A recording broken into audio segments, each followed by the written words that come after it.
Hi chums, right, here's where we are now. The head is out, okay? So that's where the head was. There's a concrete head. So it chipped that right back, and we're going to take the wall just out to here. I'll let you see it from this side, because there's the end of the benches there. So if we put the wall out to there, it's going to mean people will be more inclined. I'll just go over here to show you. People will be more inclined to walk across this way than cut across the side of the bench and catch themselves in that. Now, interesting technology from 60 years ago, 70 years ago. We thought there was rebar in this because it was sparks when they tried to cut it. And we discovered what the sparks were coming from. The sparks were coming from an old bed frame, right? So that's what they had in as a rebar, okay? But it gets better. It wasn't long enough. The bed frame went from there to about there, to about here. So to make up the difference, we found this set in like that. And it's an axle off an old pram. That was going to do a whole lot of good, wasn't it? So, where we are now, we've got the other side of those bricks is gone, so the brickie can start working on the outside. We're ready for cement on Saturday. The outside's ready. This here, we don't need to get a head now.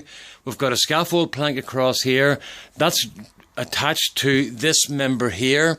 This is also supporting the roof. It's attached to that member there.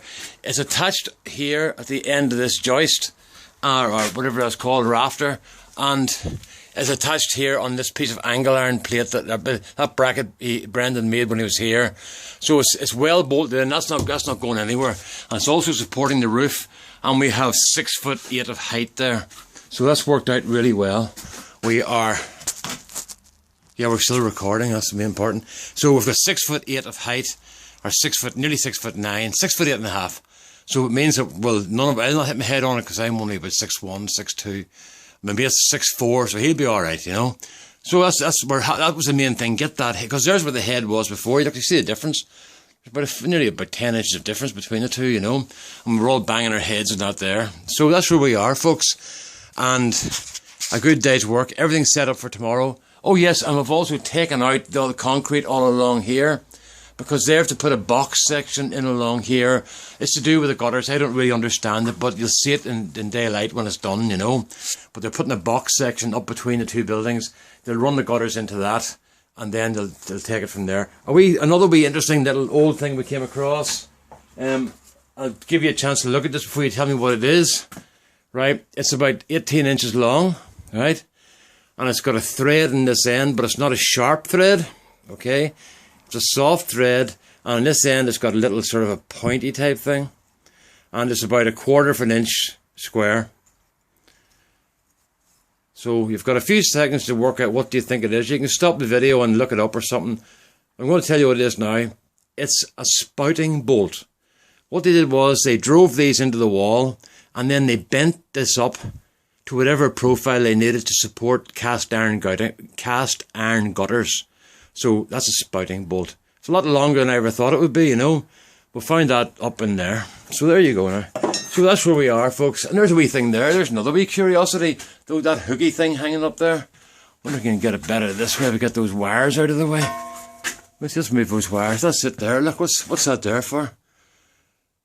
That's all those hooks are at an angle because you put that on the end of a rope, and if you drop your bucket down a well, you send that down after the bucket, and one of the hooks will grab the bucket and bring it back out for you again. So I found that in here when we came, and I just thought I'd better keep it. You know, that's a bit of history. So there you are, folks. Heads out. Heads out. New head in. Head out. New head in. And I just did something with it. I thought I'd changed the magnification there. That's what was happened there. And we're knackered. Well, show you the time it is. It's dark. It's 7:30 at night. We bought that clock 36 years ago when we got married, and it cost about $1.99 in a sale, which is about $1.99. Was about $3, and it's made by Hanson. And it's still going. I should write to Hanson and tell them one of their clocks is still going 36 years later. And I think I've put about maybe 4 batteries in it in all that time. So, great wee clock. So I've kind of become nostalgic about it now, you know. So that's where we are, folks. We're all ready to go. Concrete on Saturday.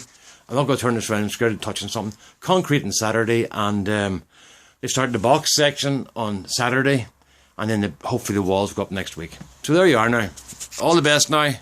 Bye bye.